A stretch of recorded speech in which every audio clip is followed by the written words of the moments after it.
তো hey guys, তারপর বলো কেমন আছো তোমরা। তো তোমাদের জন্য নিয়ে এলাম স্বপ্নজালের পার্ট 3। তো বেশি কথা না বলে শুরু করা যাক। রাফি ধীরে ধীরে শহরের রাস্তাগুলো চিনতে শুরু করলো। সকালবেলা চায়ের দোকানে কাজ, দুপুরের কিছুক্ষণ বিশ্রাম আর রাতে পড়াশোনা, এই ছিল তার দিনের রুটিন। সময়ের সঙ্গে সঙ্গে দোকানের চাচার সাথেও ভালো সম্পর্ক তৈরি হয়। এইভাবে কেটে গেল বেশ কিছুদিন। একদিন সকালে চায়ের দোকানে হঠাৎ করে আসে নীলা। তার পরনে ছিল নীল রঙের শাড়ি, মুখে হালকা হাসি। দোকানে ঢুকেই সে বলল, চাচা একটা চা দিবেন? চাচা হেসে বলল, অবশ্যই মা, বসুন। রাফি চায়ের কাপ সাজাতে ব্যস্ত ছিল। রাফি কখনো নীলাকে ভালোভাবে দেখিনি। তাদের প্রায়ই দেখা হতো চায়ের দোকানে, কিন্তু রাফি বরাবরই নীরব স্বভাবের ছিল। সে অল্প কথার মানুষ। অপরিচিতদের সাথে কথা বলতেও কেমন যেন অস্বস্তি লাগতো তার।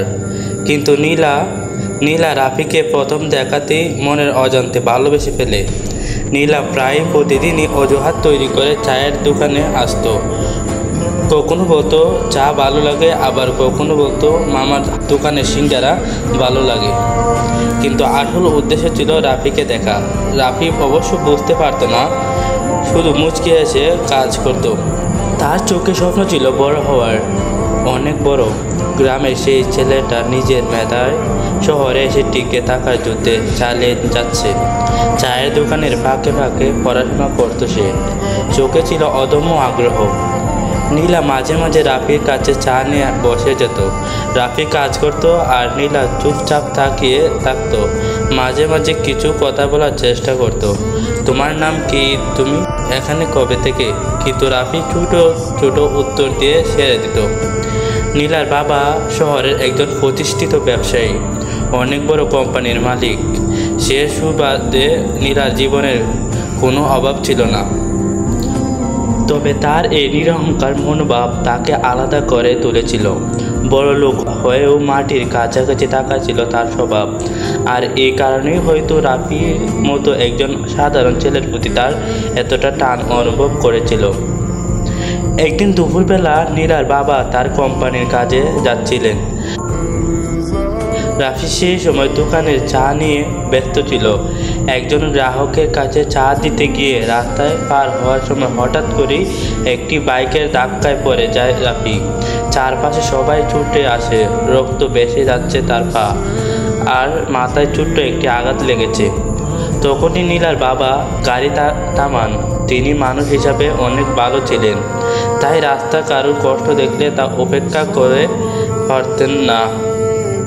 গাড়ি থেকে নেমে রাফিকে দেখেন অবস্থা খুব একটা ভালো না। দেরি না করে নিজেই রাফিকে গাড়িতে তুলে নেন। নীলার বাবা গাড়িতে উঠে বসে। রাফি গাড়ি ধীরে ধীরে হাসপাতালের দিকে রওনা হয়।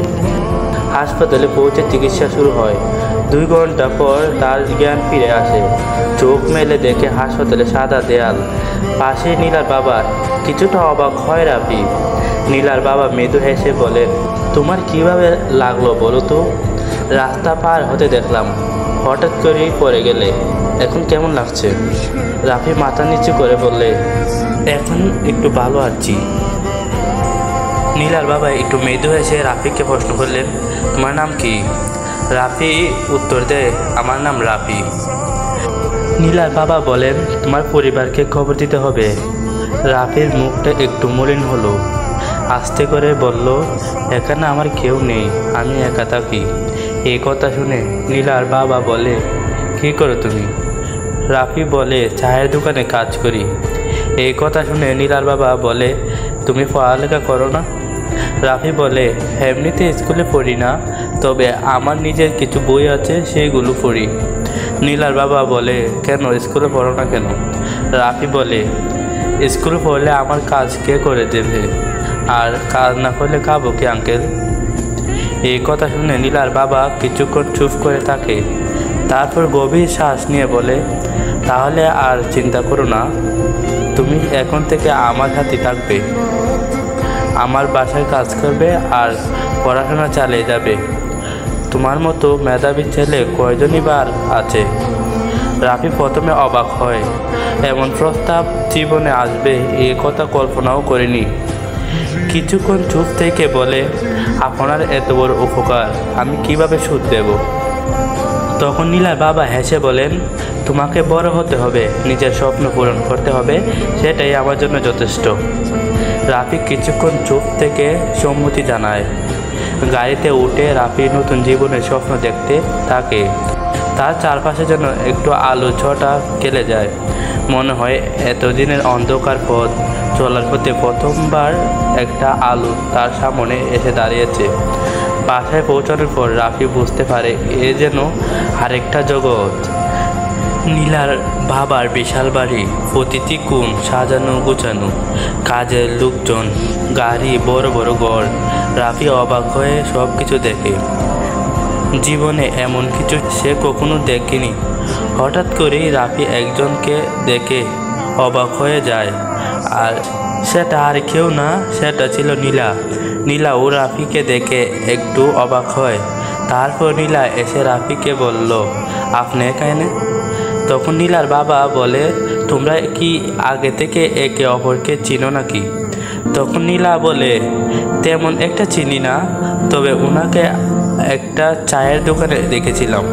তারপর নীলার বাবা রাফির সাথে হওয়া ঘটনা খুলে বলে, আর বলে রাফি আজকে থেকে তাদের সাথে থাকবে। এইটা শুনে তো নীলা মনে মনে অনেক খুশি। তো গাইস, আজকে আর না, দেখা হবে পরবর্তী একটা পার্টে। সে পর্যন্ত সবাই ভালো থাকো। আর তোমাদের সবার কাছে আমার ছোট্ট একটি অনুরোধ, সবাই চ্যানেলটা একটু সাবস্ক্রাইব করে দিও। দেখা হচ্ছে পরবর্তী পার্টে। সে পর্যন্ত সবাই ভালো থাকো। Tata, by.